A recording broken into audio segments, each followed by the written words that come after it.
con la Doc, un programa que hacemos con la intención de llevar información actualizada sobre temas de interés para la comunidad. Igualmente crear hábitos saludables de vida y darle la importancia que tiene el ejercicio para mantener nuestro organismo en las mejores condiciones. Hoy vamos a tratar un tema bastante interesante y que probablemente para muchas personas no resulte tan conocido, pero es de un interés, digamos, muy resaltante para que los pacientes lo puedan tener en cuenta a la hora de enfrentar cuando se le hace un diagnóstico, sobre todo un diagnóstico de una enfermedad crónica.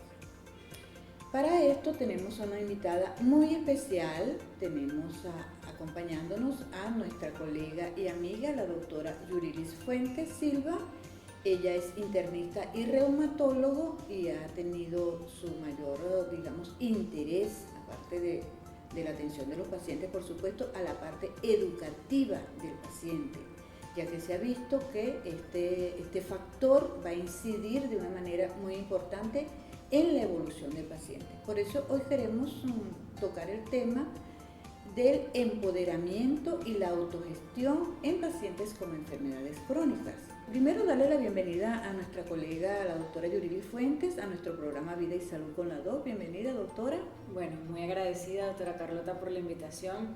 Para mí es un privilegio estar con usted compartiendo este espacio educativo que sabemos llega a muchas personas y va a ayudar seguramente a muchas personas a entender estos conceptos que no son fáciles de digerir. Una de las cosas que le quería comentar, doctora, es que cuando a una persona se le hace el diagnóstico de una enfermedad, sobre todo una enfermedad crónica, muchas veces estos pacientes no entienden de primera instancia lo que significa ya lidiar, digamos, con una enfermedad crónica, sea cual sea hipertensión, sea diabetes, sea problemas de artritis, artrosis, cualquier enfermedad crónica. Entonces muchas veces el paciente de primera instancia piensa que lo que el médico le recetó en su primera consulta, etcétera, ya eso va a ser su tratamiento y de ahí no va a pasar. Sin embargo, no capta todavía que esta enfermedad crónica lo va a acompañar el resto de su vida generalmente y que va a tener que hacer una serie de cambios en sus hábitos de vida que venía desarrollando hasta los momentos probablemente. Sin embargo, vemos que hay pacientes que por otra parte, desde el inicio, de acuerdo a la explicación que le dé su paciente o al mismo conocimiento que pueda tener o adquirir ese paciente de esta enfermedad, puede hacer, digamos, una intervención, toma una actitud de interesarse muchísimo en su tratamiento, en lo que es su enfermedad, en su, digamos, obtener todos los conocimientos que pueda sobre su enfermedad, y eso le va a hacer tener como un enfrentamiento a su enfermedad de una mejor manera, y esto va a conllevar a su evolución y a su calidad de vida.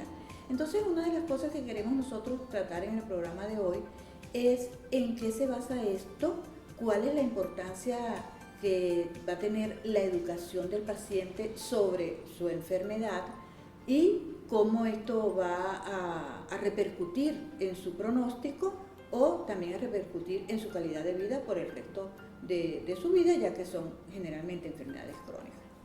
Por eso me gustaría, doctora Fuentes, que comenzáramos nuestra conversación, que usted nos definiera lo que se está oyendo mucho en todos los niveles sobre todo de atención a pacientes con enfermedades crónicas, del empoderamiento del paciente. ¿Qué es lo que conocemos por empoderamiento de un paciente? En términos sencillos, empoderamiento significa estar en poder. Esa es la raíz de la palabra, en poder. Significa en control de la enfermedad.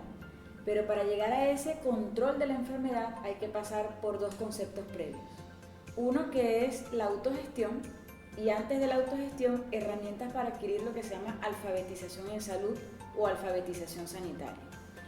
En términos generales, para no detallar esos conceptos, lo que esto implica es que el paciente, la persona que tiene una enfermedad crónica, a través de educación, va a recibir herramientas que le van a ayudar a conocer mejor su enfermedad pero no solo su enfermedad, sino que también va a conocer cómo funciona el sistema de salud y eso le va a permitir gestionar mejor su enfermedad y estar en control de la misma. Eso significa que una persona que recibe este tipo de educación, de valoración, de herramientas, va a tener mejores oportunidades de reconocer cuando la enfermedad tiene alguna complicación, si la enfermedad tiene algún indicio de que pueda estarse reactivando o activando, de reconocer alguna complicación e inclusive tener actitudes preventivas de salud. Esto debería comenzar en el individuo desde la infancia. Justamente hay una materia en el colegio que se llama Educación para la Salud, en donde a los individuos se les enseña a cuidar de sí mismos. Sin embargo, pues a pesar de que es algo que debería estar tácito o básico establecido en la educación, no lo está. Y cuando una persona, por ejemplo, llega a una enfermedad crónica, debería ya tener al menos unos cuidados mínimos de salud, no los tiene. Y casualmente, cuando se diagnostica una enfermedad crónica, la primera premisa del diagnóstico de esa enfermedad crónica dice que la persona tiene que tener cambios en el estilo de vida. Y el cambio en el estilo de vida es educación para la salud, obligatoriamente. Sí, una de las cosas yo creo que es lo que usted acaba de decir muy importante, ya que no se le da la importancia que deberían tener a estos conocimientos básicos que se dan desde el colegio, en el liceo y todo esto, porque generalmente la persona cuando está joven y está sana piensa que puede hacer estos hábitos saludables de vida, casi nadie los cumple. Se come de todo, se comen las comidas que sabemos que nos van a hacer daño en algún momento, no se hace ejercicio, es decir, todos estos, lo que llamamos hábitos saludables de vida, no se cumplen porque nos creemos que nunca nos vamos a enfermar y nos creemos que eso es para las personas que están mayores, eso no es ahorita y resulta que las consecuencias las vamos a ver a medida que vamos aumentando en edad y sobre todo si nos toca un diagnóstico de una enfermedad crónica, entonces a esa altura de la vida, los 30, 40 años, depende de la edad en que nos hagan el diagnóstico, es que vamos a comenzar a tratar de hacer esos cambios en el hábito de vida.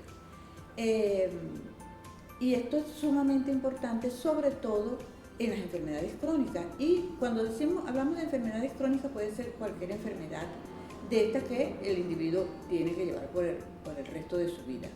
Llámese diabetes, llámese hipertensión, las más conocidas, llámese problemas de artritis, de artrosis, asma, cualquiera que nosotros, y hasta enfermedades de otro tipo, de tipo tumorales, cáncer, etc. Entonces, en el transcurso del programa vamos a ir ahondando un poco más cómo es la repercusión de este empoderamiento, de esta autogestión en la evolución de nuestros pacientes.